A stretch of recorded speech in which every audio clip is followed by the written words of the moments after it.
ऐका आदित्य रानूबाई तुमची कहाणी. आटपाट नगर होतं. त्या नगरात एक ब्राह्मण होता. तो नित्य समिधा फुल दुर्वा आणायला रानात जात असे. तिथं नागकन्या देवकन्या वसा वसत होत्या. काय ग बायोनो, कसला वसा वसता तो मला सांगा. तुला रे वसा कशाला हवा? उठशील मातशील घेतला वसा टाकून देशील. उतत नाही मातत नाही घेतला वसा टाकीत नाही.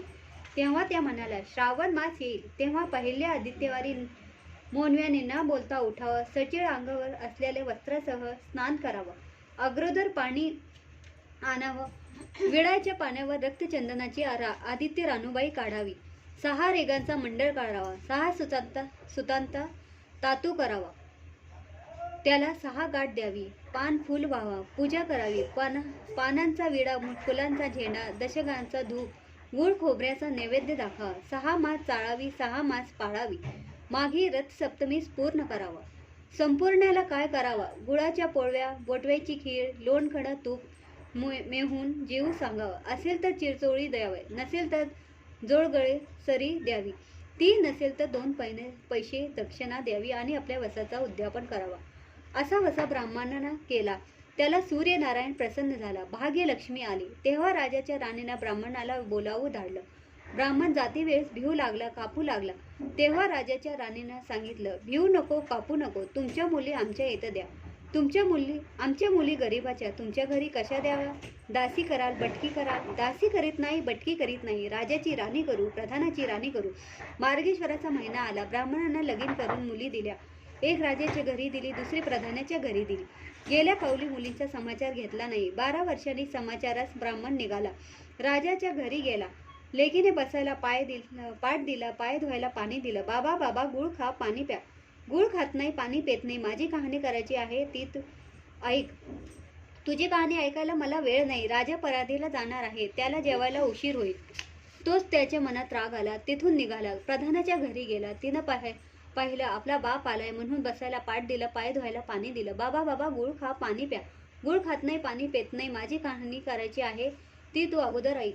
तुझी कहाणी नको ऐकू तर कोणाची ऐकू? घरात गेली. उतरणीचे 6 मोती आणली.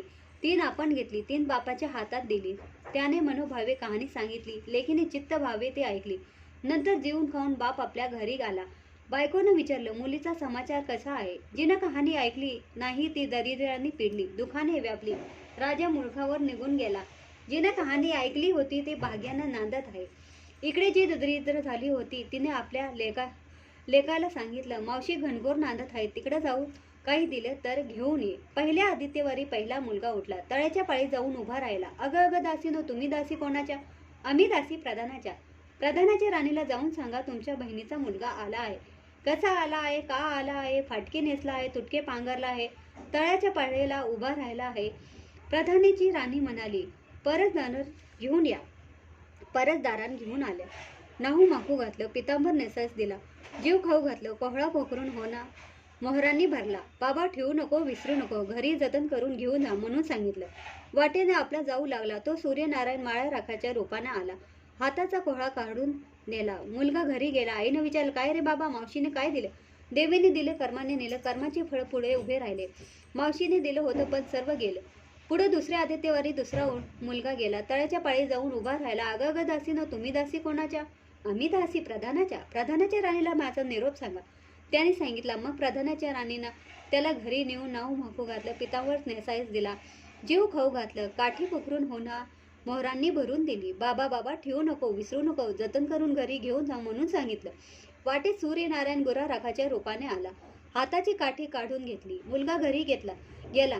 झालेली गोष्ट राणीला सांगितली. देवीने दिले, सर्व कर्माने नेले. पुढे तिसऱ्या आदित्यवारी तिसरा मुलगा गेला. तळ्याच्या पाळी जाऊन उभा राहिला.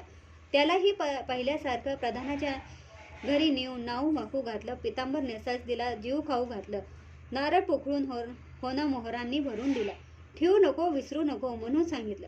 घरी जाताना विहिरीच्या काठी नारळ ठेवून पाणी प्यायला विहिरीत उतरला. तो नारळ गळगळून विहिरीत पडला. घरी गेला. आईनं विचारलं, काय रे बाबा, मावशीने काय दिलं? आई ग, देवाने दिलं पण ते सर्व बुडालं. चौथ्या आदित्यवारी चौथा मुलगा गेला.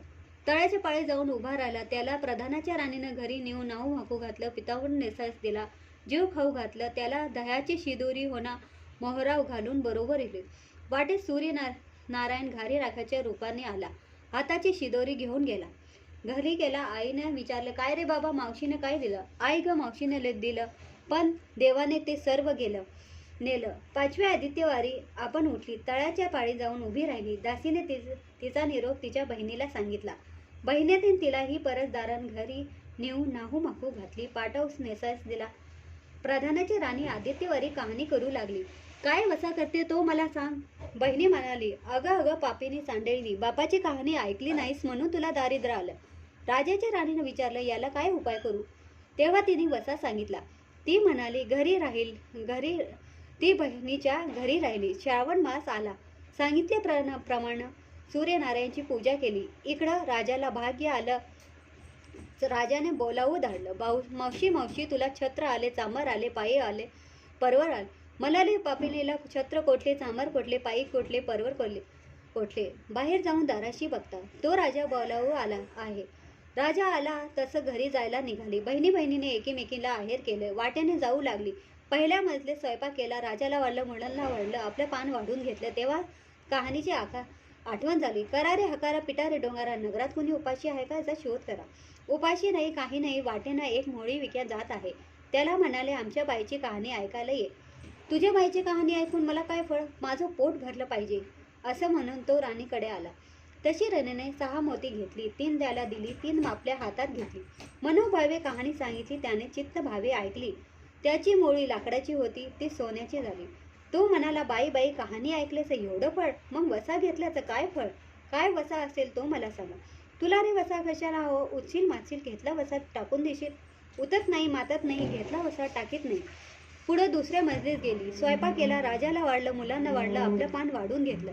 तेव्हा कहाणीची आठवण झाली. करा रे हकारा, पिटा रे डोंगारा, नरकात कुणी उपाशी आहे का, याचा शोध करा.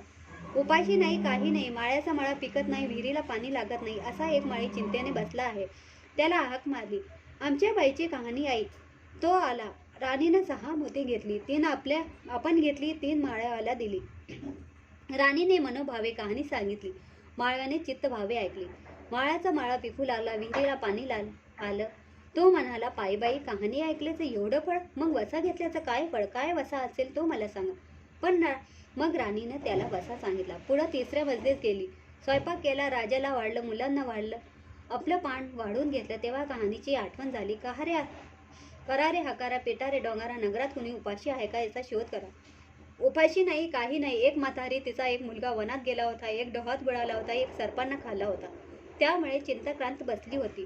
तिला म्हणाला, आमच्या बाईची कहाणी ऐक. ती म्हणाली, कहाणी ऐकून काय करू, मी मुलासाठी रडते, बरं येते. मग ती राणीकडे आली आणि राणीने पहिल्याप्रमाणे तिला कहाणी सांगितली. तिने चित्तभावे ऐकली. तिचा मुलगा वनात गेला होता, तो आला, डोहात बुडाला होता, तो आला, सर्पांना खाल्ला होता, तो आला. ती म्हणाली, बाई बाई, कहाणी ऐकल्याचं हे फळ, मग वसा घेतल्याचं काय फळ? काय वसा असेल तो मला सांगा. मग राणीने तिला वसा सांगितला. पुढं 4थ्या मजलीत गेली. स्वयंपाक केला. राजाला वाढलं, मुलांना वाढलं, आपलं पान वाढून घेतलं. तेव्हा कहाणीची आठवण झाली. करा रे हकारा, पिटा रे डोंगारा, नगरात कुणी उपाशी आहे का, याचा शोध करा.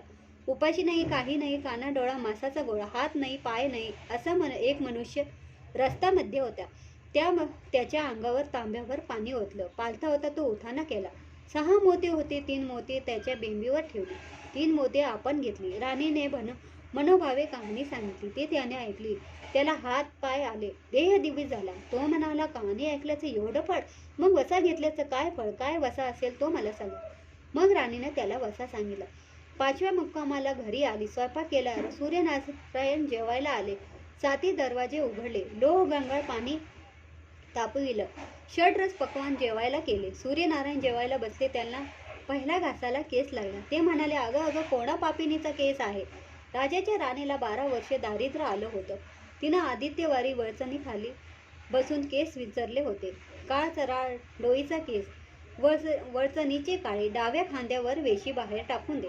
राजाच्या राणीला सूर्यनारायणचा कोप झाला होता, तसा कोणाला होऊ नये. ब्राह्मणाला, मोहळी विकायला, राजाच्या राणीला, माळ्याला, म्हातारेला, काना डोळा मासाचा गोळा, इतक्यांना जसा सूर्यनारायण प्रसन्न झाला होता, तसा तुम्हा आम्हाला हो. ही 60 उत्तराची कहाणी, 5वी उत्तरी सुफळ संपूर्ण.